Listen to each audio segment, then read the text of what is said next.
Mi hijo vendió mi casa sin decir nada, para pagar la deuda de $70,000 de mi nuera. Cuando volví de mi viaje, ellos me estaban esperando en la puerta, riéndose de mí. Ivana, mi propia hija, me señaló con el dedo y gritó: «Ahora vas a vivir debajo del puente, mamá. Ya no tienes casa. La vendimos mientras no estabas». Ernesto, su marido, se reía tan fuerte que casi no podía respirar. $70,000 de deudas pagadas gracias a ti, suegrita. Al fin serviste para algo. Yo solo me reí. Me reí despacio, sin apartar la mirada de sus ojos. Y les dije con una calma que los dejó helados: «¿De qué se ríen, inocentes?». Ellos no imaginaban que yo ya lo sabía todo. Que cada papel que firmaron era falso. Que cada paso que dieron fue grabado. Que esa casa nunca fue suya.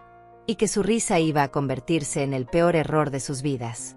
Pero antes de contarte cómo los destruí sin levantar la voz, necesito que entiendas quién soy. ¿Qué me hicieron? ¿Y por qué una mujer de 66 años decidió que ya no iba a ser la tonta de la familia? Me llamo Florencia. Tengo 66 años. Durante casi toda mi vida fui invisible. La mujer que limpia. La que cocina. La que espera. La que perdona todo. Mi marido murió hace 18 años de un infarto fulminante. Yo tenía 48. Ivana tenía 20. No hubo seguro. No hubo herencia. Solo quedamos ella y yo, y una montaña de deudas que él dejó por ser demasiado orgulloso para pedir ayuda. Trabajé en lo que fuera. Lavé ropa ajena. Limpié baños en oficinas. Vendí empanadas en la calle hasta que me dolían las manos. Todo para que Ivana terminara sus estudios. Para que tuviera lo que yo nunca tuve. Para que no sufriera. Ivana siempre fue linda. Siempre fue inteligente. Pensé que eso la haría bondadosa. Pensé que el esfuerzo que yo hacía iba a enseñarle gratitud. Me equivoqué. Se casó con Ernesto cuando tenía 25 años. Él era un hombre de trajes caros y palabras vacías. Hablaba de negocios que nunca funcionaban.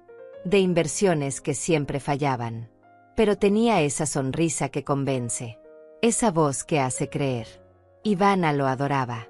Yo desconfié desde el primer día, pero callé. Una madre no debe arruinar la felicidad de su hija, ¿verdad? Eso me dijeron siempre. Eso creí siempre. Después de la boda, las visitas se volvieron raras. Primero venían una vez al mes. Luego cada 3 meses. Después solo en Navidad, y se iban antes de la cena. Siempre con prisa. Siempre con excusas. Yo vivía sola en una casa pequeña de 2 habitaciones, con un patio donde sembraba tomates, cilantro y un rosal que planté el día que enterramos a mi marido. No era una mansión, pero era mía. Comprada con años de trabajo, con sudor, con noches sin dormir. Cada ladrillo de esa casa tenía mi nombre grabado en silencio. Las mañanas eran iguales. Me levantaba a las 6. Preparaba café en la cafetera vieja que hacía un ruido como de tos. Barría el patio. Regaba las plantas. A veces pasaba mi vecina Romana. Ella también era viuda. También vivía sola. Nos sentábamos en el porche a tomar té sin hablar mucho. Solo estar. Otras veces pasaba todo el día sin escuchar una voz humana. Solo el ruido de los autos. El ladrido del perro de la esquina. El viento moviendo las cortinas blancas que cosí yo misma hace 10 años. Así era mi vida. Silenciosa. Pequeña. Pero mía.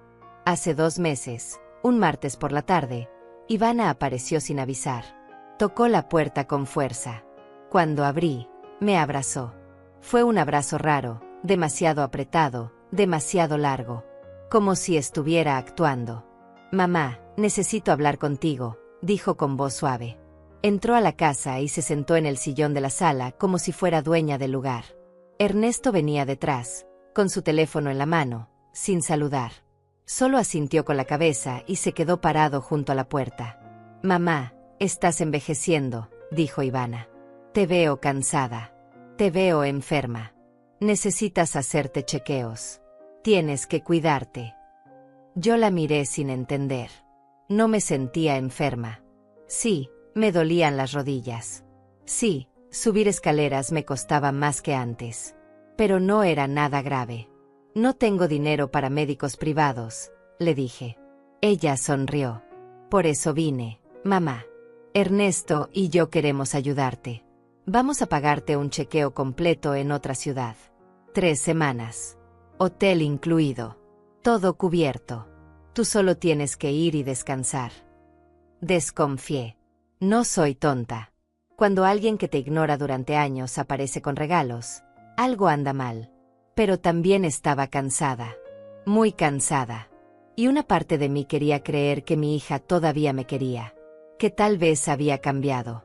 Que tal vez el tiempo la había hecho mejor persona. Hay solo un detalle, dijo Ernesto, sacando unos papeles de su mochila. Necesitamos que firmes esto. Es solo una autorización para que podamos ayudarte con trámites bancarios mientras estés fuera. Por si necesitas algo urgente. Los papeles estaban llenos de letras pequeñas. Yo no tenía mis lentes puestos.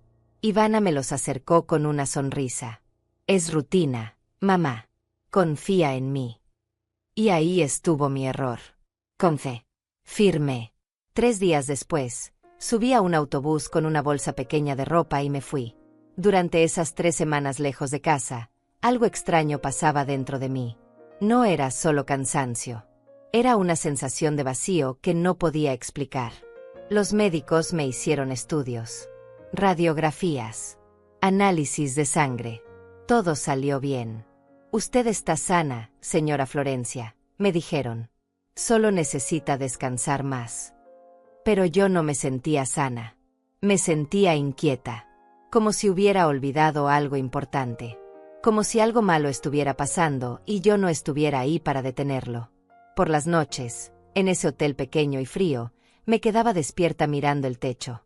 Y los recuerdos llegaban solos, sin permiso, como fantasmas que nunca se van del todo. Recordaba cuando Ivana era pequeña. Tenía 5 años y lloraba porque las otras niñas de la escuela tenían loncheras con dibujos de princesas. Yo trabajaba 12 horas diarias en una fábrica de ropa. Ganaba poco. Muy poco. Pero ahorré durante 2 meses para comprarle esa lonchera. Cuando se la di, ella sonrió. Me abrazó. Me dijo, eres la mejor mamá del mundo. Yo me sentí rica. Más rica que cualquier mujer con dinero. Recordaba cuando tenía 10 años y enfermó de neumonía. Pasé 4 noches sin dormir a su lado en el hospital. Le cantaba canciones bajito para que no tuviera miedo. Le acariciaba el pelo mientras temblaba de fiebre. Los doctores me dijeron que era grave, que tal vez no sobrevivía. Pero yo recé. Recé como nunca había rezado en mi vida. Y ella sanó. Cuando salimos del hospital, me prometí a mí misma que nunca le faltaría nada. Que yo iba a protegerla siempre. Que ella iba a ser feliz aunque yo tuviera que romperme en pedazos. Recordaba su graduación. Yo estaba sentada en la última fila porque llegué tarde del trabajo. Tenía el uniforme de limpieza todavía puesto debajo del abrigo. Ivana subió al escenario a recibir su diploma. Todos aplaudieron. Yo lloré. Lloré de orgullo. Lloré de cansancio. Lloré porque lo había logrado. Ella era profesional. Ella iba a tener una vida mejor que la mía. Eso era todo lo que yo quería. Pero después de la graduación, algo cambió. Ivana consiguió trabajo en una empresa grande. Empezó a vestirse diferente. A hablar diferente. A mirarme diferente.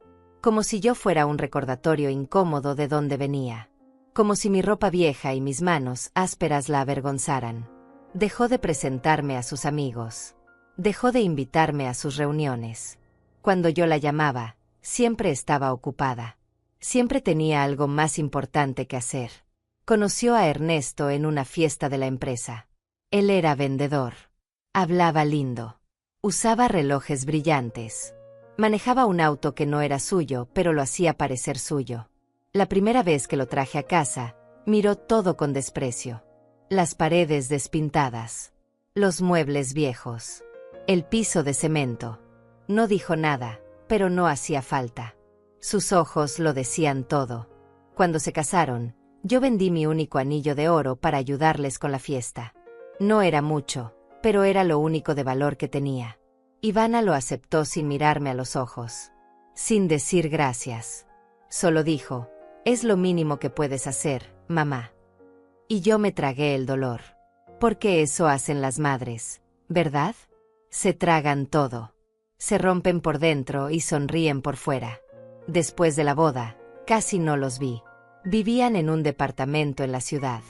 Yo seguía en mi casa pequeña del barrio viejo. A veces los llamaba. Ivana nunca contestaba. Ernesto me devolvía la llamada días después, con prisa, con fastidio. Florencia, estamos ocupados. No podemos ir a visitarte ahora. Yo decía que entendía, pero no entendía nada. No entendía por qué mi hija me había borrado de su vida. No entendía que había hecho mal. Las navidades eran lo peor. Yo preparaba cena para 3. Ponía la mesa bonita. Cocinaba el pollo que tanto le gustaba a Ivana cuando era niña. Esperaba. A veces llegaban. A veces no. Cuando llegaban, comían rápido, miraban el teléfono todo el tiempo y se iban antes del postre. Tenemos otra cena, mamá. Disculpa. Y yo me quedaba sola otra vez, guardando la comida que nadie comió, lavando los platos en silencio, preguntándome en qué momento perdí a mi hija.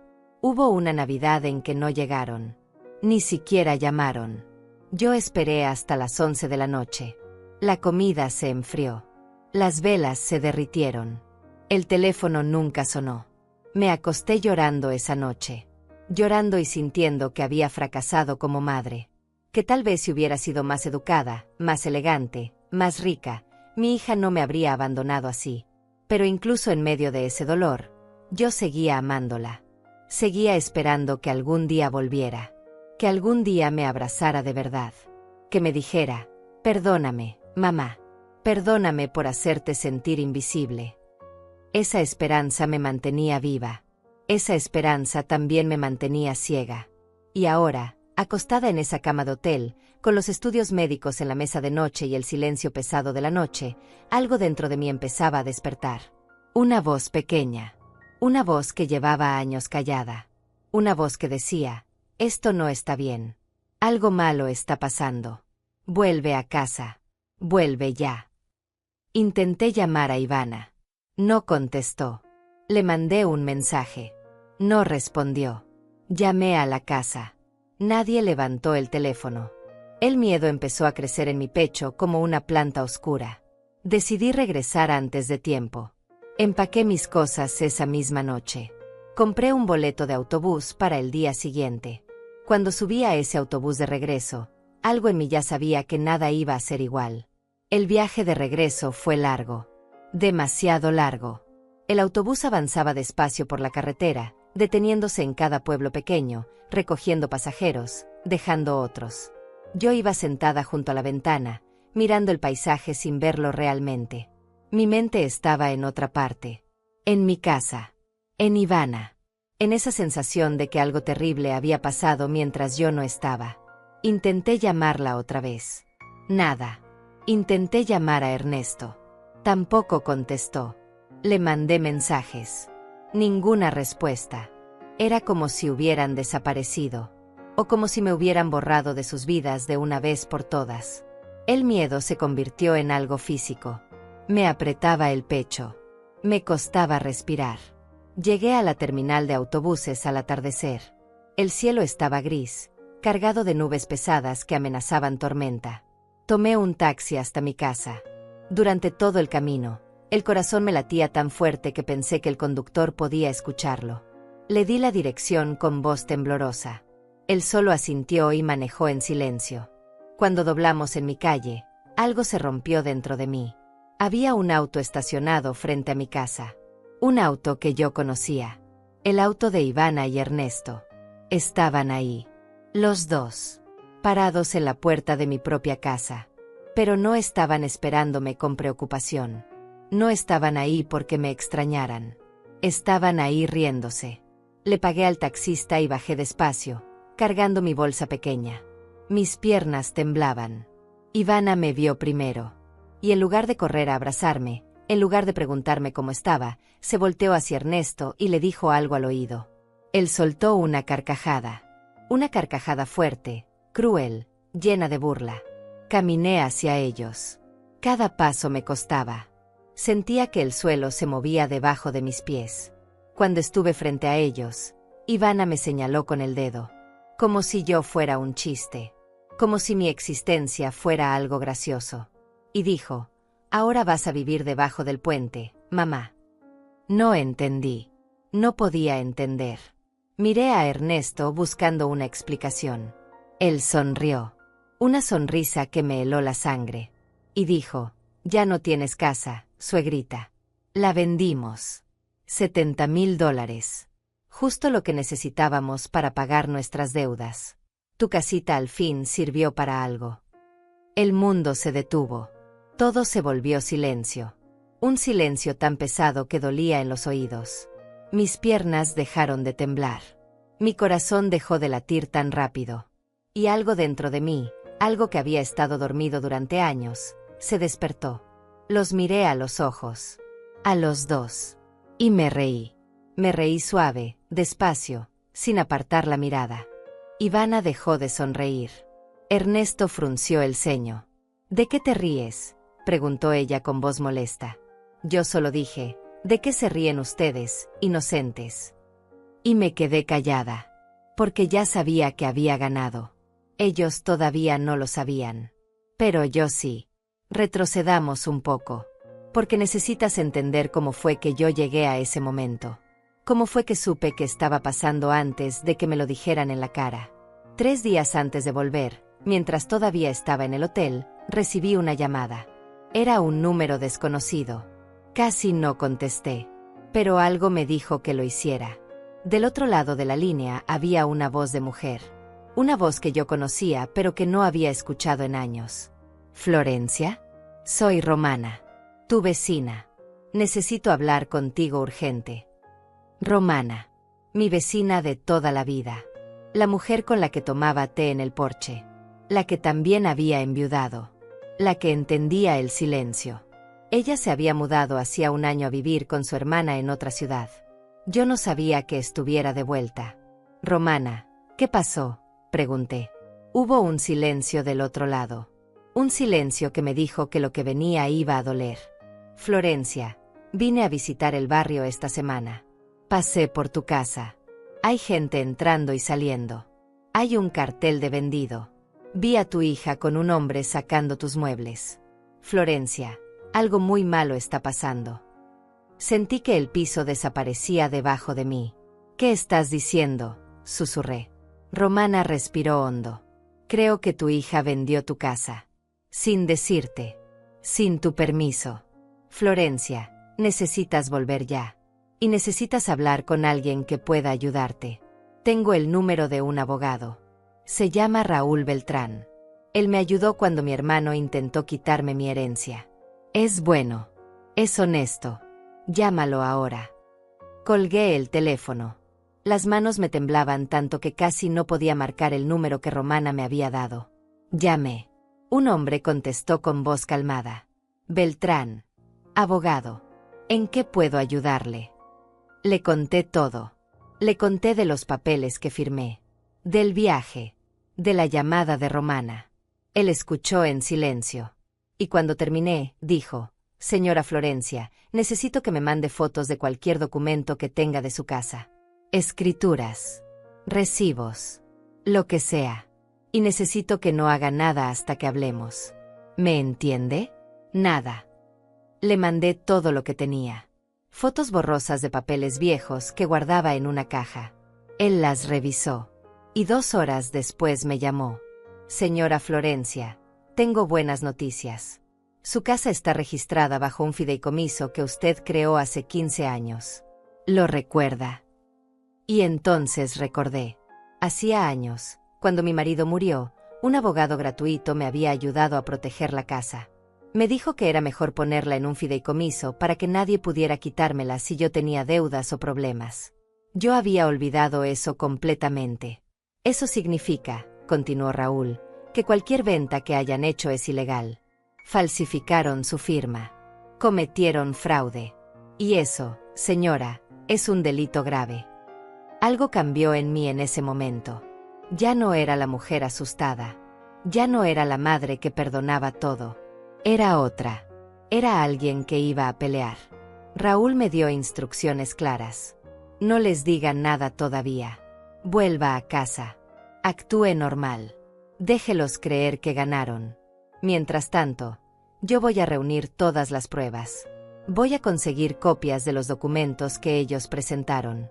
Voy a demostrar que la firma es falsa. Pero necesito tiempo. ¿Puede hacer eso por mí, señora Florencia? ¿Puede quedarse callada aunque le duela? Yo le dije que sí, pero no sabía si iba a poder. Quedarme callada siempre fue fácil. Toda mi vida me quedé callada. Pero esta vez era diferente. Esta vez el silencio no era debilidad. Era estrategia. Era poder. Volví en ese autobús con el corazón roto, pero la mente clara. Durante todo el viaje, pensé en cada detalle. En cómo Ivana había aparecido de repente con ese cuento del viaje médico. En cómo Ernesto había sacado esos papeles justo antes de irme. En cómo los dos se miraban entre ellos como cómplices. Todo había sido planeado. Cada palabra, cada gesto, cada abrazo falso. Me habían usado. Me habían mentido. Pero lo peor no era eso. Lo peor era que mi propia hija, la niña que yo cargué en brazos, la niña a la que le canté canciones cuando tenía fiebre, la niña por la que vendí mi único anillo de oro, esa niña me había vendido como si yo fuera un trasto viejo que ya no servía. Cuando llegué a la terminal y tomé ese taxi, ya estaba lista. Ya sabía lo que iba a ver. Ya sabía lo que iban a decirme. Y ya sabía que no iba a llorar. No delante de ellos. Nunca más delante de ellos. Los vi parados ahí, riéndose. Los vi señalarme. Los escuché decirme que ahora iba a vivir debajo del puente. Y yo solo me reí. Porque ellos no sabían. No sabían que yo ya había hablado con Raúl. No sabían que la casa seguía siendo mía. No sabían que cada papel que habían firmado era basura legal. No sabían que estaban cavando su propia tumba. Después de reírme y decirles esa frase que los dejó confundidos, intenté entrar a mi casa. Ernesto se puso delante de la puerta. Esta casa ya no es tuya, suegrita. El nuevo dueño viene mañana a tomar posesión. Así que mejor te vas buscando dónde dormir esta noche. Ivana estaba detrás de él, con los brazos cruzados, mirándome con frialdad. Como si yo fuera una extraña. Como si nunca hubiera sido su madre. Necesito sacar mis cosas, dije con voz tranquila. Ernesto negó con la cabeza. Ya sacamos todo lo que servía. Lo demás lo tiramos. Ropa vieja. Fotos viejas. Basura. Sentí una punzada en el pecho. Mis fotos. Las fotos de mi marido. Las fotos de Ivana cuando era niña. Las fotos de mi madre que ya murió. Todo tirado. Todo destruido. Pero no dije nada. Solo los miré. ¿Dónde está la escritura?, pregunté. Ivana sonrió. Sacó un papel doblado de su bolso. Aquí está. Firmada por ti. Vendida legalmente. $70,000 que nos salvaron la vida. Deberías estar orgullosa, mamá. Al fin hiciste algo útil. Me mostró el papel desde lejos, sin dejármelo tocar. Yo solo asentí. Entiendo, dije. Y me di la vuelta. ¿A dónde vas?, preguntó Ivana con tono burlón. No tienes a dónde ir. Yo no respondí. Solo caminé. Caminé por esa calle donde había vivido durante 30 años. Caminé sintiendo las miradas de los vecinos desde sus ventanas. Caminé con la espalda recta y la cabeza en alto. Porque aunque me habían quitado mi casa, no me habían quitado mi dignidad. Llegué a una banca en la plaza del barrio. Me senté ahí. Saqué mi teléfono y llamé a Raúl. Ya estoy aquí, le dije. Hicieron todo lo que usted dijo que iban a hacer. Él respiró profundo. Perfecto. Eso me facilita las cosas. Ahora escúcheme bien, señora Florencia. ¿Tiene dónde quedarse esta noche? Le dije que no. Bien, dijo él. Yo tengo un departamento pequeño que rento. Está vacío ahora. Puede quedarse ahí el tiempo que necesite. Sin costo. Considérelo un favor. ¿Por qué me ayuda?, pregunté. Hubo un silencio. Y luego Raúl dijo algo que me rompió y me sanó al mismo tiempo. Porque usted me ayudó a mí hace muchos años, señora Florencia. Yo era el hijo de su vecina Herminia. ¿Se acuerda?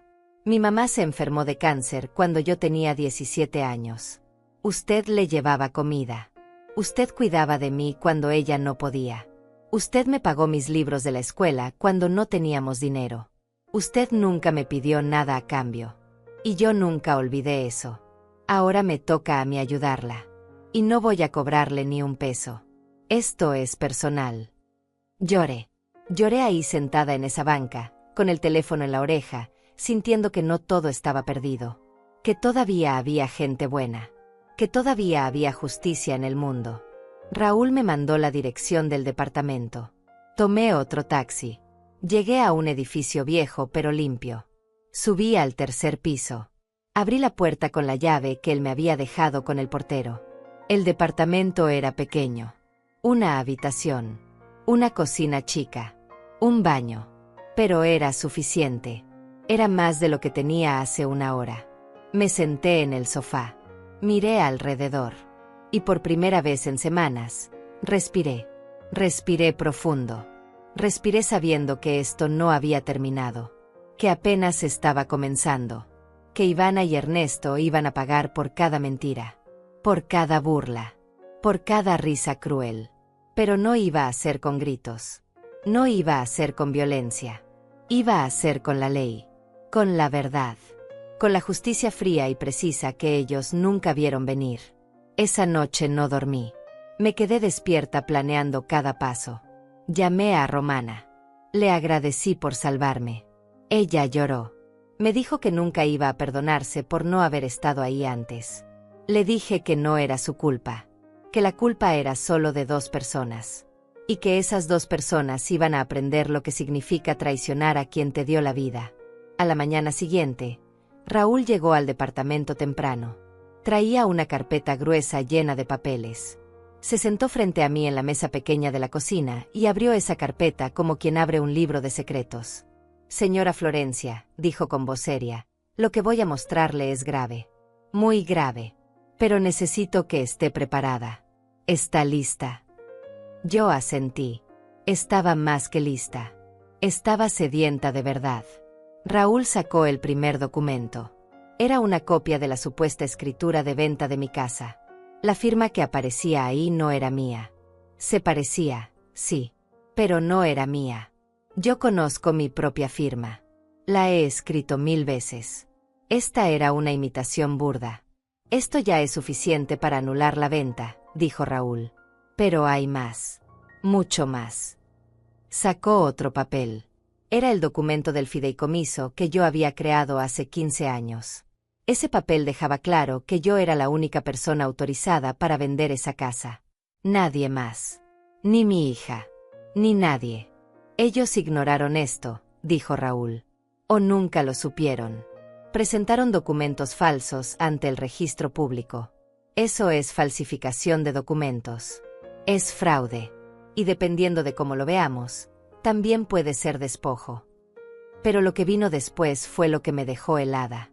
Raúl sacó un sobremanila. Dentro había fotos. Fotos de Ivana y Ernesto sacando mis muebles de la casa. Fotos de ellos cargando cajas. Fotos de ellos riéndose mientras tiraban cosas a la basura. Romana tomó estas fotos, explicó Raúl. Ella estuvo vigilando. Y también hay más. Sacó su teléfono. Me puso un audio. Era una grabación. La voz de Ivana hablando con alguien por teléfono. Sí, mamá está de viaje. No sabe nada. Para cuando vuelva, ya todo estará vendido. No puede hacer nada. Es una vieja tonta. Firmó sin leer. Siempre ha sido así. Siempre tan confiada. Tan ingenua. Escuchar esas palabras de mi propia hija fue como recibir un cuchillo en el pecho. Pero no lloré. Ya no me quedaban lágrimas para ella. Raúl pausó el audio. Hay más, dijo. Y siguió reproduciéndolo. Ahora era la voz de Ernesto. $70,000, amor. Con eso pagamos todo. Las tarjetas de crédito. El préstamo del auto. las deudas con mis socios. Y nos sobra para irnos de vacaciones. Tu mamá nunca va a saber que la escritura era falsa. Para cuando se dé cuenta, ya será tarde. No tiene dinero para abogados. No tiene a nadie que la defienda. Está sola. Raúl apagó el teléfono. Me miró a los ojos. ¿Quiere seguir adelante con esto, señora Florencia? Porque si seguimos, ellos van a ir a la cárcel. No es una amenaza. No es un susto. Es un hecho. Lo que hicieron es un delito federal. Van a enfrentar años de prisión. Y no va a haber vuelta atrás. Yo no dudé ni un segundo. Quiero que paguen, dije. Quiero que paguen por cada mentira. Por cada burla. Por cada noche que me hicieron sentir invisible. Quiero justicia. Raúl asintió. Entonces vamos a trabajar. Y vamos a hacerlo bien. Porque no solo vamos a recuperar su casa. Vamos a destruir cada mentira que construyeron. Y vamos a asegurarnos de que nunca más puedan hacerle esto a nadie. Durante los siguientes 3 días, trabajamos sin parar. Raúl consiguió más pruebas. Habló con el supuesto comprador de la casa. Resultó que ese hombre ni siquiera existía. Era un nombre falso que Ernesto inventó para hacer parecer que la venta era real. Habló con el notario que supuestamente había certificado los documentos. Ese notario nunca había visto esos papeles. Su firma también era falsa. Romana volvió a aparecer. Y esta vez no venía sola. Traía a otra persona conmigo. Una mujer joven, de unos 30 años, con lentes y expresión seria. Florencia, dijo Romana. Ella es Leonor Pérez. Es periodista de investigación. Yo le conté tu historia. Y ella quiere ayudar. Leonor se sentó conmigo. Sacó una grabadora. Señora Florencia, si usted me lo permite, me gustaría documentar todo esto. Lo que le hicieron no es solo un crimen familiar. Es un reflejo de algo más grande. De cómo nuestra sociedad trata a las personas mayores. De cómo los hijos abusan de la confianza de sus padres. Su historia puede ayudar a otras mujeres que están pasando por lo mismo. ¿Me deja contarla? Yo acepté. Le conté todo. Desde el principio. Desde la muerte de mi marido hasta ese momento. Ella grabó cada palabra. Tomó notas. Me hizo preguntas difíciles. ¿Usted la perdonaría si ella pidiera perdón ahora? Yo pensé mucho antes de responder. No lo sé, dije finalmente. Pero sé que no voy a detener esto. Porque no se trata solo de mí. Se trata de todas las madres que han sido traicionadas. De todas las mujeres mayores que han sido despojadas. Alguien tiene que decir basta. Y esa alguien voy a ser yo. Leonor sonrió. Usted es muy valiente, señora Florencia. Yo negué con la cabeza. No soy valiente. Solo estoy cansada de tener miedo. Raúl terminó de reunir todas las pruebas. Tenía documentos, audios, fotos, testimonios. Todo estaba listo. Ahora viene la parte difícil, me dijo. Vamos a presentar una demanda penal. La policía va a arrestarlos. Va a haber investigación. Va a haber juicio. Y ellos van a intentar manipularla. Van a llorar. Van a pedir perdón. Van a prometerle que van a cambiar. ¿Está lista para eso? Yo respiré hondo. Pensé en la niña de 5 años que lloraba por una lonchera. Pensé en la niña de 10 años que temblaba de fiebre en el hospital. Pensé en todas las noches que trabajé hasta que me dolían los huesos para que ella tuviera todo. Y luego pensé en su risa cruel.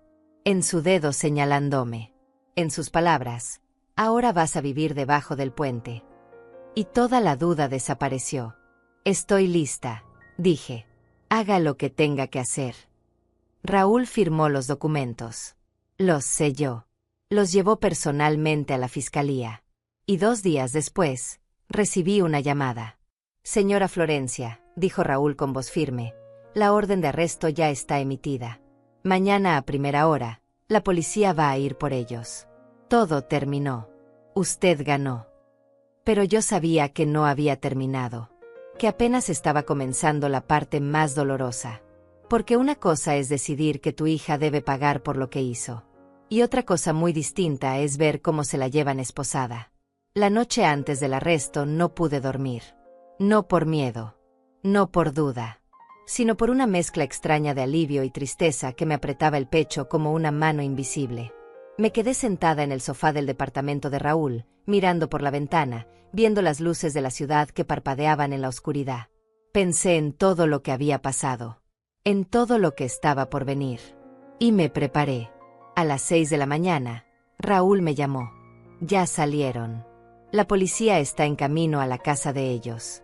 ¿Quiere estar presente? No tiene que ir si no quiere. Puedo enviarle fotos del procedimiento. Le dije que no quería estar ahí, que no necesitaba ver eso. Porque mi venganza no era verlo sufrir. Mi venganza era recuperar mi vida, mi dignidad, mi paz. Pero sí había algo que necesitaba hacer. Algo que había estado planeando desde que Raúl me confirmó que todo era legal. Necesitaba escribir. Escribir cada palabra que nunca pude decirle a Ivana. Cada sentimiento que me tragué durante años. Cada verdad que ella nunca quiso escuchar. Me senté en la mesa de la cocina. Saqué un cuaderno viejo que encontré en uno de los cajones del departamento. Y empecé a escribir. No una carta de odio. No una carta de venganza. Sino una carta de verdad. Una carta que iba a leer ella. Una carta que iba a leer el juez. Una carta que iba a leer el mundo si era necesario. Ivana, escribí. No sé si algún día vas a leer esto con el corazón abierto. Probablemente no. Probablemente vas a pensar que soy una madre cruel. Que soy una anciana rencorosa. Que te estoy castigando por algo que no mereces. Pero necesito que sepas algo. Necesito que entiendas por qué hice lo que hice. Cuando naciste, yo tenía 26 años. Tu padre y yo éramos pobres. Vivíamos en un cuarto rentado con paredes tan delgadas que podíamos escuchar las conversaciones de los vecinos. No teníamos dinero. Apenas teníamos comida. Pero te tuve en mis brazos y sentí que tenía todo. Sentí que eras mi razón de vivir. Mi motivo para seguir adelante. Te crié sola después de que tu padre murió. Trabajé en trabajos que me rompieron la espalda. Limpié baños. Lavé ropa ajena. Vendí comida en la calle bajo el sol y bajo la lluvia. Todo para que tú pudieras estudiar. Para que tú pudieras tener lo que yo nunca tuve. Y nunca me quejé. Nunca te pedí nada a cambio. Porque así es el amor de madre. Es dar sin esperar.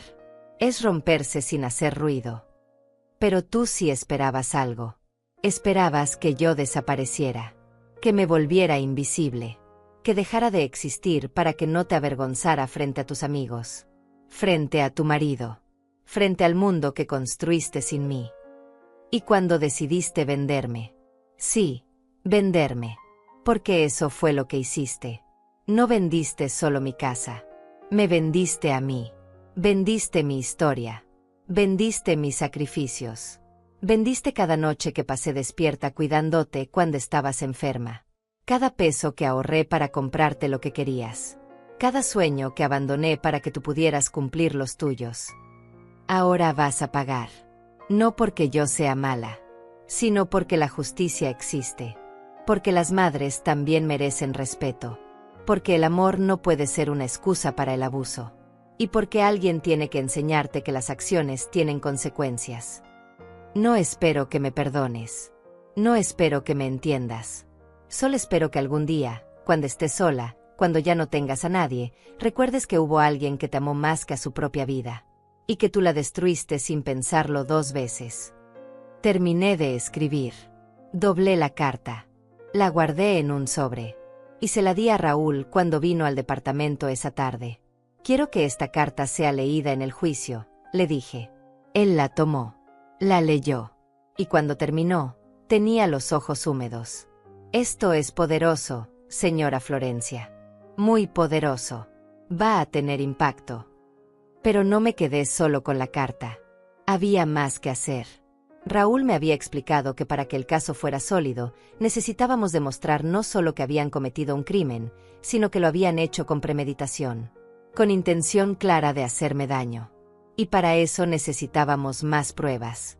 Llamé a Romana. Necesito que me ayudes con algo, le dije. Necesito que hables con los vecinos. Con cualquiera que haya visto algo. Que haya escuchado algo. Necesito testigos.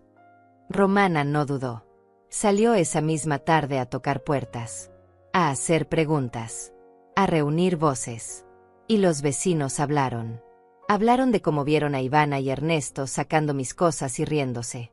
Hablaron de cómo escucharon a Ernesto decir en voz alta, la vieja nunca va a saber que le pegó. Hablaron de cómo Ivana les dijo a varios que yo había muerto. Que por eso estaban vaciando la casa. Mentira tras mentira. Crueldad tras crueldad.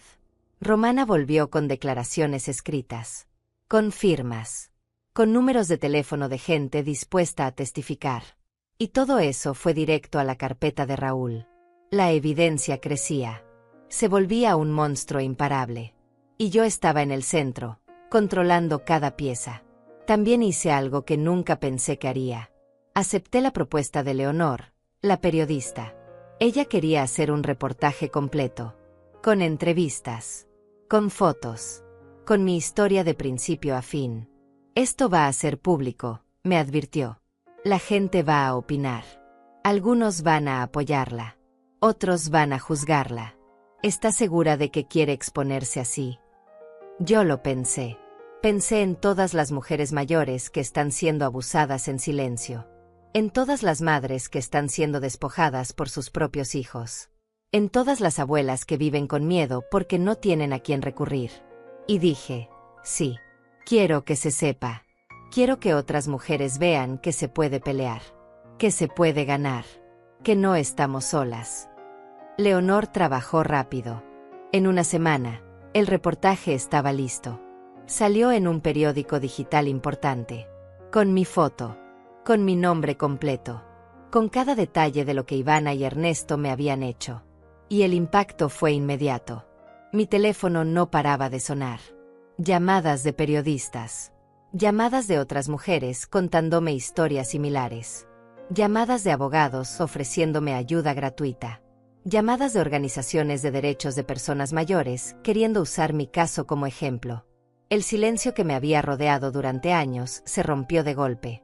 Y yo ya no estaba sola. Raúl me visitó esa noche. Señora Florencia, lo que está pasando es histórico. Su caso se está volviendo un referente. Hay jueces que ya están preguntando por el proceso. Hay fiscales que quieren asegurarse de que esto se haga bien. Usted ya no es solo una víctima.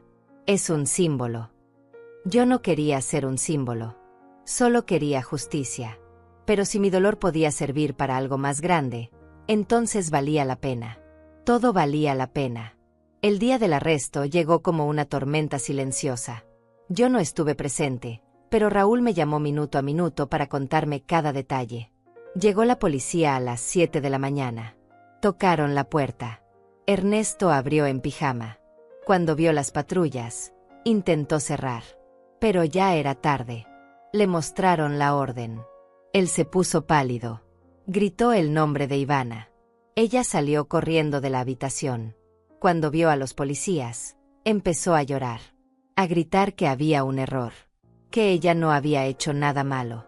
Que yo era su madre y que esto era un malentendido familiar. Raúl hizo una pausa. Respiró hondo. Y continuó. Los esposaron a los dos. Ivana gritaba tu nombre. Decía, mi mamá no haría esto. Mi mamá me ama. Esto tiene que ser un error. Ernesto intentó negociar. Dijo que podían devolver el dinero. Que podían arreglarlo todo. Pero los policías no escucharon. Solo cumplieron la orden. Se los llevaron en patrullas separadas. Los vecinos salieron a ver. Algunos grabaron con sus teléfonos. Ya hay videos en redes sociales. Colgué el teléfono. Me senté en el sofá. Y respiré. Respiré como no había respirado en semanas. Porque algo dentro de mí se liberó en ese momento. No sentí alegría. No sentí triunfo. Solo sentí paz. La paz de saber que la justicia estaba en marcha. Que yo había hecho lo correcto. Que ya no era la víctima silenciosa. Pero lo que vino después fue lo más difícil. 2 horas más tarde, recibí una llamada. Era un número desconocido. Dudé en contestar, pero algo me dijo que lo hiciera. Del otro lado estaba Ivana. Su voz sonaba rota, desesperada. «Mamá», dijo entre sollozos. «Mamá, por favor. Esto es una locura. No puedo creer que me hayas hecho esto. Soy tu hija. Tu única hija. ¿Cómo pudiste?» Me quedé callada. Dejé que hablara, que llorara, que gritara, porque necesitaba escuchar todo lo que tenía que decir antes de responder. «Mamá, estoy en una celda. Me trataron como una criminal. Me quitaron mis cosas. Me tomaron fotos como si fuera una ladrona. Y todo por un malentendido. Por un problema familiar que podíamos haber resuelto hablando. ¿Por qué no me llamaste? ¿Por qué no me dijiste que estabas molesta? Yo te habría explicado todo. Te habría devuelto tu casa. No tenías que hacer esto». Respiré hondo. Y hablé. Mi voz salió tranquila, fría, firme. «Ivana, no fue un malentendido. Fue un robo. Falsificaste mi firma. Vendiste mi casa sin mi permiso. Tiraste mis cosas a la basura como si no valieran nada. Te reíste de mí. Me dijiste que iba a vivir debajo del puente. Y ahora quieres que crea que todo fue un error. Que todo se puede arreglar hablando. No. Ivana. Ya no». Ella gritó. «Pero soy tu hija. Tu sangre. ¿Cómo puedes mandarme a la cárcel? ¿Qué clase de madre hace eso?» Esa pregunta me dolió. Me dolió como un puñal en el corazón. Pero no me quebré. «Una madre que aprendió que el amor no puede ser una excusa para el abuso», respondí. «Una madre que decidió que ya no iba a ser invisible. Una madre que eligió la justicia por encima del miedo». Ivana lloró más fuerte. «Te odio», dijo. «Te odio por hacerme esto. Nunca te voy a perdonar». Y colgó. Dejé el teléfono sobre la mesa. Y lloré. Lloré porque aunque había hecho lo correcto, dolía. Dolía como si me hubieran arrancado un pedazo del alma. Porque una cosa es tomar una decisión con la mente.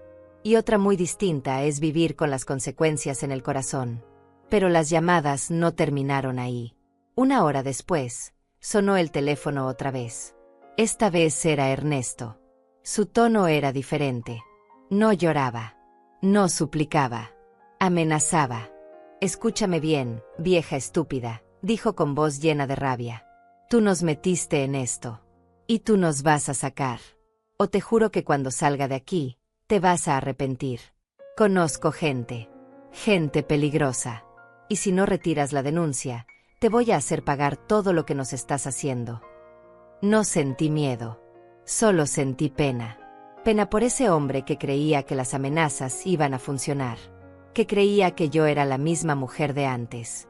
«Ernesto», dije con calma, «esta conversación está siendo grabada. Y cada palabra que dijiste va directo a mi abogado. Acabas de agregar amenazas a tu lista de delitos. Gracias por hacerme el trabajo más fácil». Y colgué. Llamé a Raúl de inmediato. Le conté todo. Él me pidió que le enviara las grabaciones de ambas llamadas. Las envié. Y él me dijo: «Perfecto.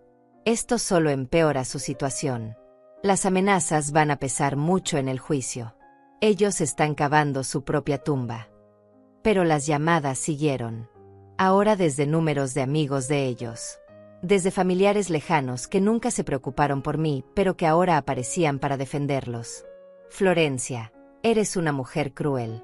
¿Cómo puedes hacerle esto a tu propia hija? Florencia, Dios te va a castigar por esto. Una madre no abandona a sus hijos. Florencia, eres una egoísta. Solo piensas en ti. Ivana tiene una vida. Tiene un futuro. Y tú se lo estás destruyendo por un capricho». Cada llamada era un golpe. Cada mensaje era un recordatorio de que la sociedad siempre espera que las madres perdonen todo. Que se sacrifiquen siempre.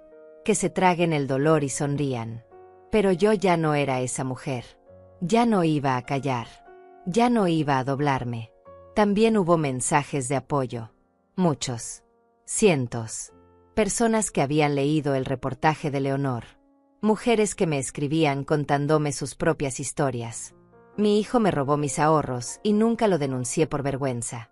Gracias por ser valiente. Mi hija me sacó de mi casa y tuve que irme a vivir con extraños. Usted me está dando fuerzas para pelear. Tengo 70 años y mis hijos me tratan como basura. Ver su historia me hizo llorar, pero también me hizo sentir menos sola.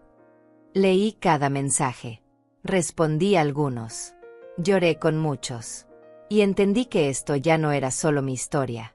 Era la historia de miles de mujeres mayores que viven en silencio, que sufren en silencio, que mueren en silencio. Y yo había roto ese silencio. Por mí.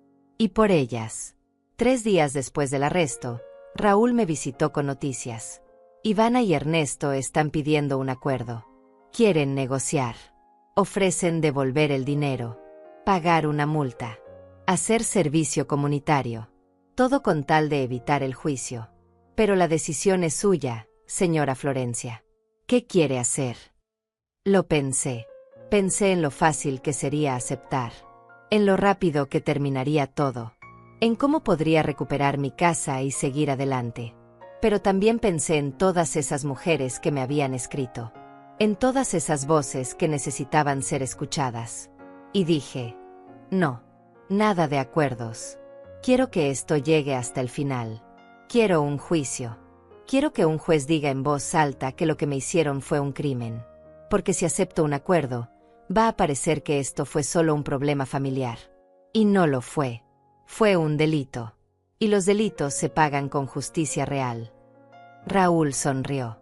Sabía que iba a decir eso. Entonces nos preparamos para el juicio. Y le prometo, señora Florencia, que vamos a ganar. Porque la verdad está de nuestro lado. Y la verdad siempre gana.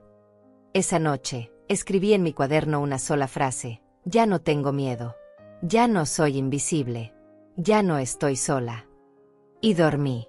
Dormí profundo por primera vez en meses. Porque sabía que lo peor ya había pasado. Y que lo mejor estaba por venir. El juicio comenzó 3 semanas después. La sala estaba llena. Periodistas. Activistas de derechos de personas mayores. Mujeres de todas las edades que habían leído mi historia y querían estar presentes. Yo entré con la cabeza en alto, vestida con un traje gris sencillo que Romana me había ayudado a comprar. No quería verme como víctima. Quería verme como lo que era, una mujer que estaba peleando por su dignidad. Ivana y Ernesto ya estaban ahí, sentados junto a su abogado. Cuando me vieron entrar, Ivana bajó la mirada. Ernesto me miró con odio. Pero yo no aparté los ojos. Los miré fijamente. Sin miedo. Sin duda. Porque ya no tenían poder sobre mí. El juez entró. Un hombre mayor, de pelo blanco y expresión seria. Se sentó. Golpeó el martillo. Y dijo: comenzamos. Raúl se puso de pie. Presentó el caso con claridad. Explicó cada detalle. La falsificación de documentos. El fraude. El despojo. Las amenazas. Y presentó las pruebas. Una por una. Los documentos falsos. Las grabaciones. Las fotos. Los testimonios de los vecinos. Todo estaba ahí. Perfecto. Irrefutable. El abogado de Ivana y Ernesto intentó defender lo indefendible. Argumentó que había sido un malentendido. Que ellos creían que yo les había dado permiso. Que la firma en los documentos era mía porque yo había firmado tantas cosas que ya no recordaba. Que todo había sido un error de buena fe. Pero sus palabras sonaban huecas. Vacías. Nadie en esa sala les creía. Luego fue mi turno de testificar. Me senté en el estrado. El juez me miró con respeto. Señora Florencia, cuéntenos con sus propias palabras qué pasó. Y yo hablé. Hablé sin temblar. Sin llorar. Conté todo desde el principio. Desde la muerte de mi marido. Desde los años de sacrificio. Desde el día en que Ivana apareció con la propuesta del viaje. Desde el momento en que me recibieron riéndose y diciéndome que ahora iba a vivir debajo del puente. Cuando terminé, había silencio en la sala. Un silencio tan pesado que se podía sentir en el aire. El juez asintió. Gracias, señora Florencia. Puede regresar a su lugar. Volví a sentarme. Raúl me tocó el hombro. Lo hizo perfecto, susurró. Después fue el turno de Ivana. Subió al estrado llorando. Su abogado le hizo preguntas suaves.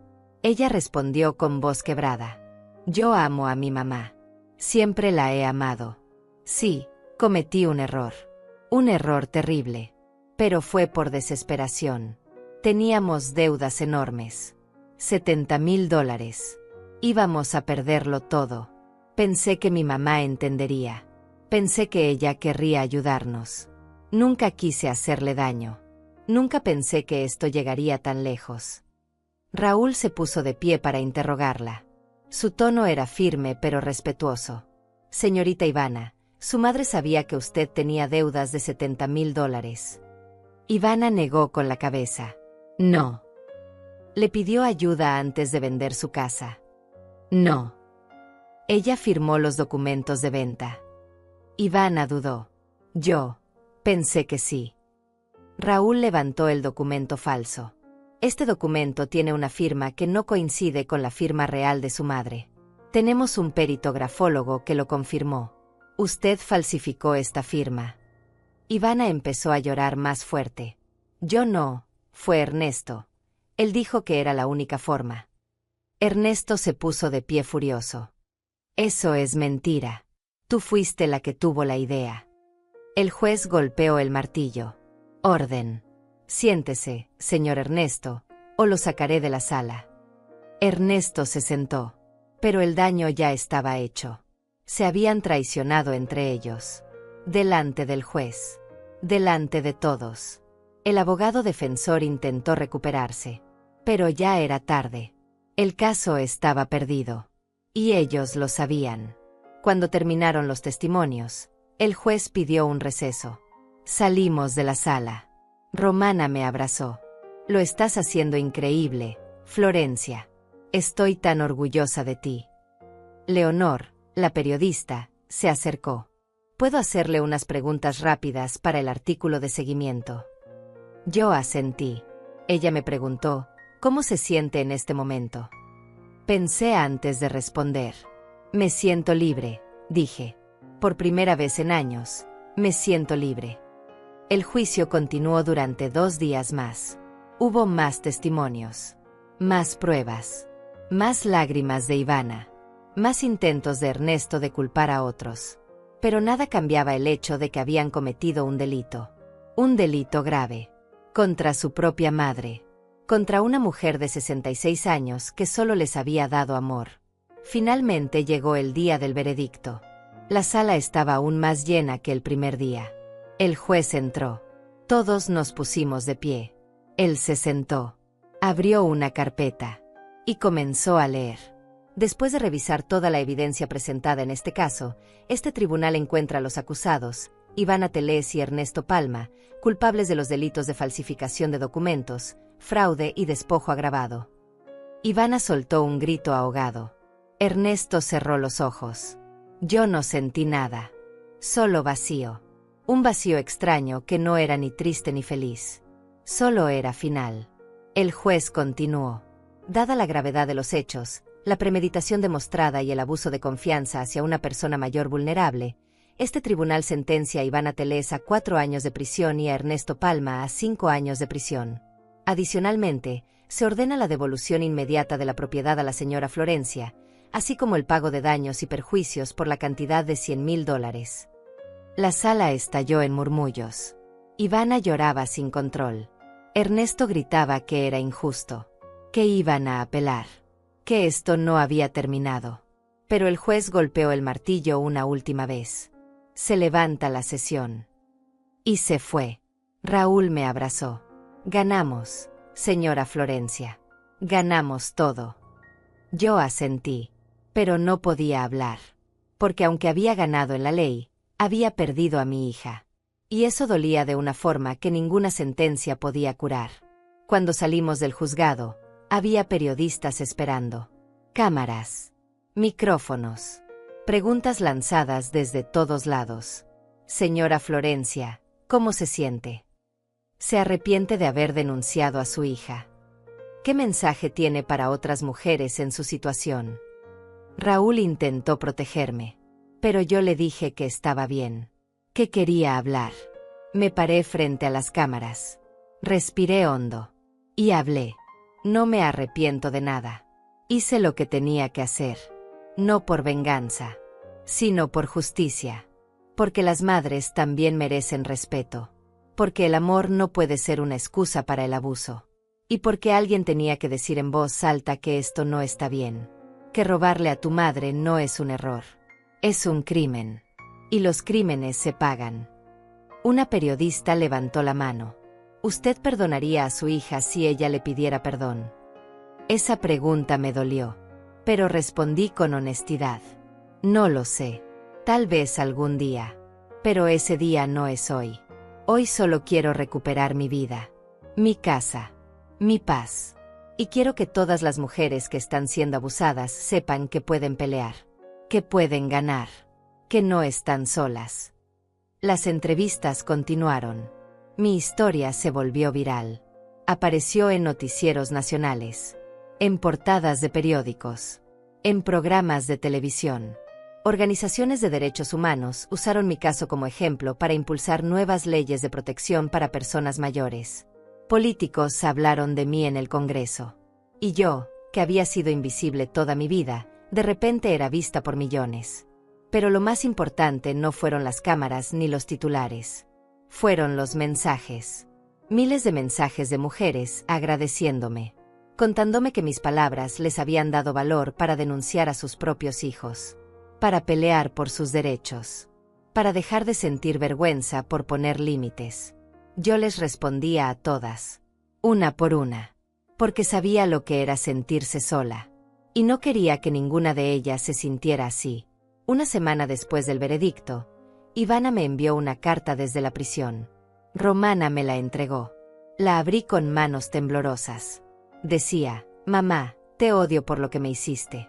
Pero también te entiendo. Y eso es lo que más me duele. Entiendo que merecía esto. Que te fallé. Que te traicioné de la peor forma posible. No espero que me perdones. Solo espero que algún día puedas recordarme como la niña que fui. Y no como el monstruo en el que me convertí. Leí esa carta 3 veces. Lloré. Y la guardé en un cajón. Porque no estaba lista para perdonar. Tal vez nunca lo estaría. Pero al menos ahora había verdad entre nosotras. Y la verdad, aunque doliera, era mejor que la mentira. Pasaron 3 meses desde el veredicto. 3 meses en los que mi vida cambió de formas que nunca imaginé. Recuperé mi casa. Volví a caminar por esas habitaciones que creí perdidas para siempre. Toqué las paredes. Olí el aire. Y lloré. Lloré de alivio. Lloré de tristeza. Lloré porque aunque había ganado todo, también había perdido algo que nunca volvería, la ilusión de que mi hija me amaba. Pero no me quedé en esa casa. No podía. Cada rincón tenía recuerdos que dolían demasiado. La sala donde Ivana jugaba cuando era niña. La cocina donde le preparaba su comida favorita. El patio donde plantamos juntas ese rosal que ahora estaba seco. Esa casa ya no era mi hogar. Era un museo de dolor. Y yo necesitaba un nuevo comienzo. Decidí venderla. Esta vez de verdad. Legalmente. Con papeles firmados por mí. Con un notario presente. Con testigos. La vendí por $120,000. Más de lo que Ivana y Ernesto habían intentado robarme. Con ese dinero, compré algo que nunca pensé que tendría: libertad. Me compré una casa pequeña en un pueblo a 3 horas de la ciudad. Un lugar tranquilo. Con montañas alrededor. Con un lago cerca. Con vecinos que no me conocían. Que no sabían mi historia. Que solo me veían como Florencia. Una mujer de 66 años que llegaba a empezar de nuevo. También me compré un auto. Un auto usado pero funcional. Tomé clases de manejo. A mi edad. Con manos temblorosas al principio. Con miedo de equivocarme. Pero aprendí. Aprobé el examen. Y el día que me dieron mi licencia, lloré de felicidad. Porque conducir significaba que ya no dependía de nadie. Que podía ir a donde quisiera. Cuando quisiera. Que era dueña de mi propio destino. La primera vez que me subí sola a ese auto y manejé por la carretera, con las ventanas abiertas y el viento en el pelo, sentí algo que no había sentido en décadas. Alegría pura. Alegría sin culpa. Sin miedo. Sin peso. Solo yo y el camino. Solo yo y mi vida. Mi vida que finalmente era solo mía. Romana vino a visitarme al pueblo. Se quedó una semana. Nos sentamos en el porche de mi nueva casa a tomar té como antes. Pero ahora era diferente. Ahora yo hablaba. Reía. Hacía planes. Quiero aprender a pintar, le dije un día. Siempre quise pintar, pero nunca tuve tiempo. Romana sonrió. Pues ahora tienes todo el tiempo del mundo. Me inscribí en un taller de pintura para adultos mayores en el centro comunitario del pueblo. Éramos 8 mujeres. Todas mayores de 60. Todas con historias difíciles. Todas buscando algo nuevo. Pintábamos paisajes, flores, atardeceres. Y mientras pintaba, sentía que algo dentro de mí sanaba. Cada pincelada era una oración. Cada color era una liberación. También empecé a escribir. Escribía en el cuaderno que había usado durante el juicio. Escribía sobre mi vida. Sobre mis errores. Sobre mis pérdidas. Sobre mi renacimiento. Leonor, la periodista, me sugirió que publicara esas historias. Hay editoriales que estarían interesadas, me dijo. Su voz es poderosa. Muchas mujeres necesitan escucharla. Así que escribí más. Escribí hasta que las páginas del cuaderno se terminaron. Escribí hasta que tuve un manuscrito completo. Lo envié a 3 editoriales. 2 me rechazaron, pero una me llamó. Señora Florencia, queremos publicar su libro. Queremos que su historia llegue a todas las mujeres que necesitan saber que nunca es tarde para defenderse. Firmé el contrato. Y 6 meses después, mi libro estaba en librerías. Se llamaba Ya no soy invisible. La portada tenía una foto mía manejando mi auto, mirando al frente, con una sonrisa pequeña pero real. El libro se vendió bien. Muy bien.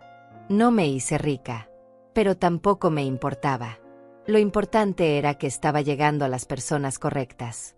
Recibía cartas, correos electrónicos, mensajes en redes sociales que Leonor me ayudó a abrir. Mujeres de todo el país me escribían. Gracias por darme valor. Gracias por enseñarme que está bien poner límites. Gracias por mostrarme que el amor propio no es egoísmo. Una de esas cartas me marcó especialmente. Era de una mujer de 72 años llamada Herminia. Decía, señora Florencia, leí su libro y lloré cada página. Mi hijo me sacó de mi casa hace 2 años. Me tiene viviendo en un cuarto pequeño en la parte de atrás. Me trata como sirvienta. Me grita. Me humilla. Yo pensaba que tenía que aguantar porque es mi hijo. Porque las madres no abandonan a sus hijos. Pero usted me enseñó que está bien decir no. Que está bien pelear. Mañana voy a ir con un abogado. Y voy a recuperar mi vida. Gracias por salvarme. Leí esa carta y supe que todo había valido la pena. Cada lágrima. Cada noche sin dormir.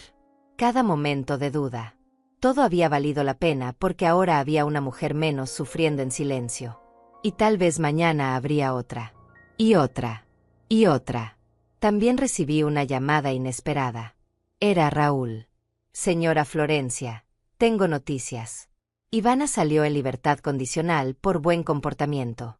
Cumplió 2 años de los 4. Ernesto sigue preso. Ellos se divorciaron. Ella está viviendo con una prima en otra ciudad. Y quiere hablar con usted. Mi corazón se detuvo. No sabía qué sentir. ¿Qué quiere?, pregunté. Raúl suspiró. No lo sé. Solo dijo que necesita hablar con usted. Que tiene algo importante que decirle. Pero la decisión es suya. Usted no tiene ninguna obligación de verla. Colgué el teléfono. Y pensé durante días. ¿Quería verla? ¿Quería escucharla? ¿Estaba lista para enfrentar a mi hija después de todo lo que había pasado? Decidí que sí. Pero no porque le debiera nada. Sino porque yo necesitaba cerrar ese capítulo. Necesitaba mirarla a los ojos una última vez. Necesitaba saber si había algo de la niña que amé todavía viva en ella. Le dije a Raúl que aceptaba reunirme con ella, pero en un lugar público, en una cafetería del pueblo, con Raúl presente. No iba a arriesgarme. El día de la reunión llegó. Yo estaba sentada en una mesa junto a la ventana. Raúl estaba en otra mesa cerca. Ivana entró. Estaba más delgada, más pálida, más vieja. La cárcel la había cambiado. Se sentó frente a mí. Nos miramos en silencio. Y entonces habló. Mamá, dijo con voz baja, no vine a pedir perdón, porque sé que no lo merezco. Vine a decirte la verdad, a decirte que tenías razón en todo. Seguí en silencio. Ella continuó. Pasé 2 años en esa celda pensando, recordando, viendo mi vida desde afuera. Y me di cuenta de que me convertí en un monstruo, que te traté como basura cuando tú me diste todo, que confundí el amor con debilidad, que creí que porque eras mi madre tenías que aguantar cualquier cosa. Me equivoqué en todo. Sus ojos se llenaron de lágrimas. No espero que me perdones. No espero que me vuelvas a ver. Solo quería que supieras que aprendí, que cambié, que ahora trabajo limpiando casas igual que tú lo hiciste, que ahora sé lo que es el cansancio, el dolor en las manos, la humillación. Y cada día me acuerdo de ti, de todo lo que hiciste por mí, y me odio por no haberlo valorado. Me quedé callada un momento más. Y luego hablé. Ivana, no sé si algún día podré perdonarte. No sé si algún día podré volver a confiar en ti. Pero sí sé algo. Sé que tú tienes que vivir con lo que hiciste. Y esa es una cárcel peor que cualquier celda. Yo ya soy libre. Recuperé mi vida. Recuperé mi paz. Y eso nadie me lo puede quitar nunca más. Ella asintió. Lo sé, mamá. Y me alegro. Me alegro de que seas feliz. Aunque yo no sea parte de esa felicidad. Se puso de pie. Gracias por verme. No te voy a molestar más. Y se fue. Salió de la cafetería. Salió de mi vida. Y yo me quedé ahí sentada, sintiendo que un peso enorme se levantaba de mis hombros. Raúl se acercó. ¿Está bien? Yo asentí. Sí, estoy bien. Por primera vez en mi vida, estoy realmente bien. Esa noche, volví a mi casa. Me senté en el porche. Miré las estrellas. Y pensé en todo el camino recorrido. Pensé en la mujer que fui. La mujer invisible. La mujer callada. La mujer que se tragaba el dolor y sonreía. Esa mujer ya no existía. En su lugar había otra. Una mujer que sabía defenderse. Que sabía decir no. Que sabía que el amor propio no era egoísmo sino supervivencia. Al día siguiente, subí a mi auto. Manejé hasta el lago. Me senté en la orilla. Y escribí una carta. No para Ivana, sino para todas las mujeres que alguna vez se sintieron invisibles. La carta decía: querida mujer que lee esto, tal vez estés sufriendo ahora. Tal vez te sientas atrapada. Tal vez creas que no tienes opciones. Pero te equivocas. Siempre hay opciones. Siempre hay salida. Nunca es tarde para defenderte. Nunca es tarde para decir basta. Nunca es tarde para recuperar tu vida.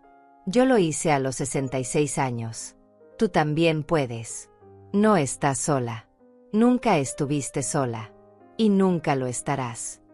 Doblé la carta. La guardé. Y seguí adelante. Porque eso es lo que hacemos las que sobrevivimos. Seguimos adelante. Con cicatrices. Con dolor. Pero también con fuerza. Con dignidad. Con libertad. Si estás viendo este video hasta el final, gracias. Gracias por escuchar mi historia. Gracias por estar aquí. Si conoces a alguien que esté pasando por algo similar, compártele este video. Porque tal vez sea la señal que necesita para pelear. Y si eres tú quien le está viviendo, recuerda, mereces respeto. Mereces paz. Mereces ser feliz. Y nunca, nunca dejes que nadie te haga sentir invisible. Porque tú importas. Tu vida importa. Y tu voz merece ser escuchada. Déjame un comentario contándome qué te pareció esta historia. Dale like si crees que la justicia existe. Y suscríbete para más historias reales que necesitan ser contadas. Nos vemos pronto.